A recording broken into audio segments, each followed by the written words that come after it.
Hello everyone, Lord Brimstone 1 here, wishing you all very happy holidays, Merry Christmas, Happy Hanukkah, Kwanzaa, whatever wintry non-denominational holiday you guys celebrate. And I know it's been a while, and I've kind of addressed this already. If the video's gone up first, may not have. I'll explain a little here. The reason why I haven't done any videos is, well, 80 plus a week work weeks for the past month, and long work weeks the month before. Yeah, all work and no play makes Brimstone something something. Anyways, enough of that. I do have a bunch of time off, and decided to do some videos, even though I had stated, or I'll state here anyways, that the new year I will be doing a bunch of new projects, and actually I'll probably be deleting some projects that I haven't finished yet, and we'll redo them in the future, just because I didn't like how they turned out, or the fact they just weren't done, or whatnot. But I figure that in the meantime, as a Christmas gift, it is Christmas Eve right now, that I will do a special holiday-themed Brimstone plays for you all. So this is kind of a gift, and thank you for your patience. And I won't leave you in suspense on the present. I will go ahead and let you guys know what this game is and get started. 'Twas the night before Christmas, and all through the house not a creature was stirring, not even a mouse. Oh God, what is that?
So yes, welcome to Brimstone Plays Parasite Eve.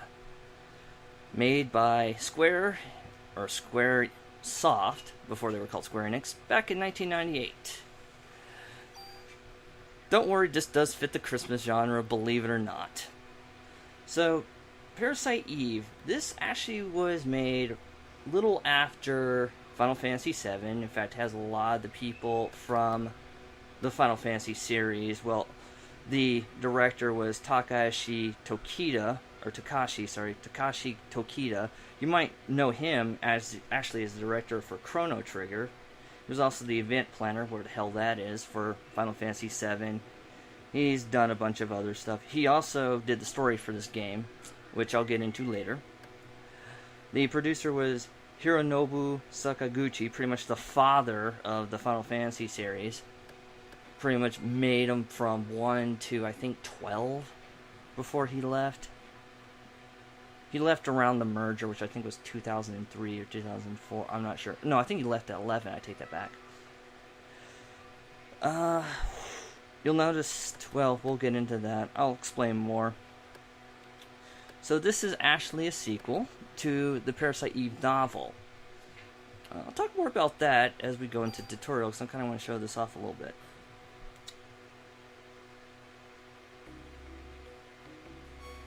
So, yes, this pretty much tells you how to use the controller. I'll go through this real quick. This gives me time to talk about a few things.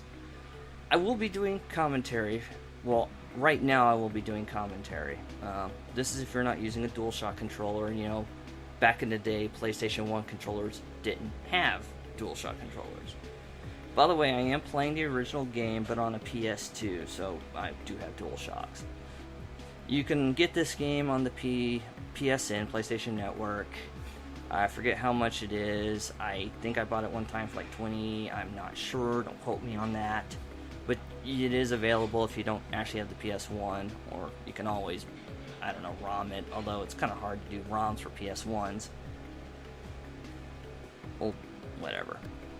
So yes, standard fare. Pause. Press the pause button. Open the menu with triangle. Talk to characters. Pretty much standard RPG flair, and yes, this does play like an action RPG with a twist. Oh yes, quite a twist. So yes, I did play this game back when it first came out, and it was quite good. It's not what you think for Final Fantasy VII, no. This came, like I said, this came out a little after Final Fantasy VII. This was back when Squaresoft was still in its pioneering phase. There was a time in the PlayStation 1 era where they decided, after the success of Final Fantasy VII in the United States, that they decided to branch out in a lot of different paths. This led to Einhander, Tobalt 1, if anyone remembers that game, Ear Guys, of course Final Fantasy VIII, whatnot. It did Brave Fencer Musashi. It did lead into a lot of different genres, or attempts at different genres. So, and this actually was one of them, as you will see. And this is the controls for the DualShock, blah blah blah. Yes, the LED, like if you didn't know that already. Now, as I said before, this is a sequel to the book. Yes, there was a novel published in Japan in 1996 by the same name, Parasite Eve, and it was written by Hideaki Sena. I believe that's how you pronounce it. And apparently it was so good, or the Parasite Eve series caught on so well, that it actually had a US release in 2005. So yes, you can get the book if you want to. I don't know, maybe on Amazon. I never really looked. There was also a movie which, while follows some of the same principles, there was some deviation, especially at the end of the movie compared to the book. The game will actually talk a lot about the book, so if you haven't read it before, don't worry, it'll fill you in. Although, it does miss a couple of things, and I will explain those as we go along. Now, as I said before, well, actually, I don't know if I said it before, system icon. You'll notice the characters look very more realistic than their PlayStation 7. I mean, Final Fantasy VII. Hello, Brimstone. Learn how to speak normal. Can I have speaking classes now? Just a cheeseburger. tune-up, blah blah blah. NYPD. Oh, spoiler alert, this takes place in New York. Okay, you know what? We don't really need to do this. I'm done talking, so press select to get out. Just realized it's about quite a bit of time. We don't need to see that again. And start new game, because I don't have the old memory card I had that actually has all my save data. Besides, we're doing it from the beginning.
And now to game, sort of.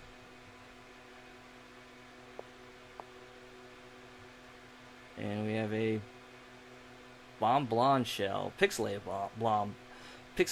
bomb blonde shell, but one nonetheless. Apparently we're seeing an opera. And in typical Final Fantasy flair, well, they tell us her name right off, Aya Bray, age 25, and she's an NYPD officer. She doesn't look it, I don't think, but I don't know, maybe the NYPD is kind of branched out, you know, trying to get some babes on the force, I don't know. And yes, you can change the name if you really want to, but we're not, we're going to stick with Aya.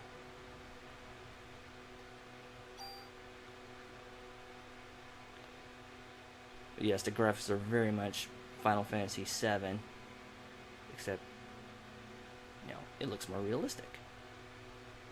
Sort of. Yes, you try to have fun there.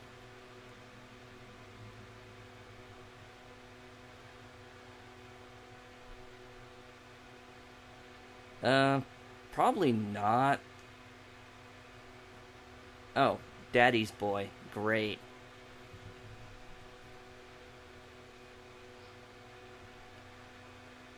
And yes, we can move now, even though they don't tell you that we can move. You know, we can talk to people. I said we can talk to people. That's great. Also, I probably have to switch controls because it's acting up. And like any good old, you know, Final Fantasy sort of game, even though we passed this guy a long time ago, he's automatically in front of us. And open the big doors and close to a cutscene, I think.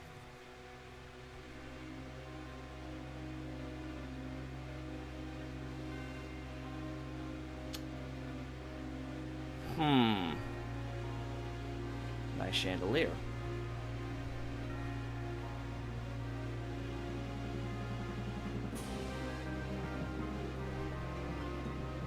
Oh dear. Squaresoft and operas doesn't usually end well. I don't think. Things usually happen. I forbid it in capital letters.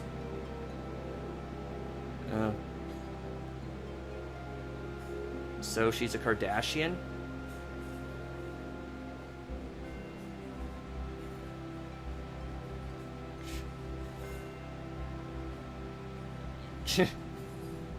She's a witch. Yeah, she's a witch. Burn her.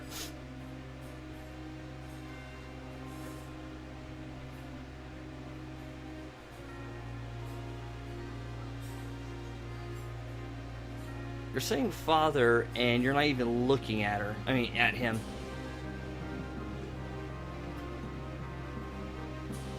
We have Eva here.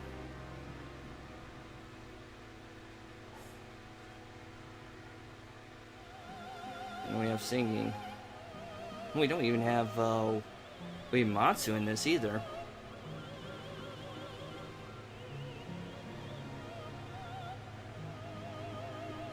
Man, this game really needs an HD remake, seriously. Square Enix, I hope you're listening.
Best opera ever.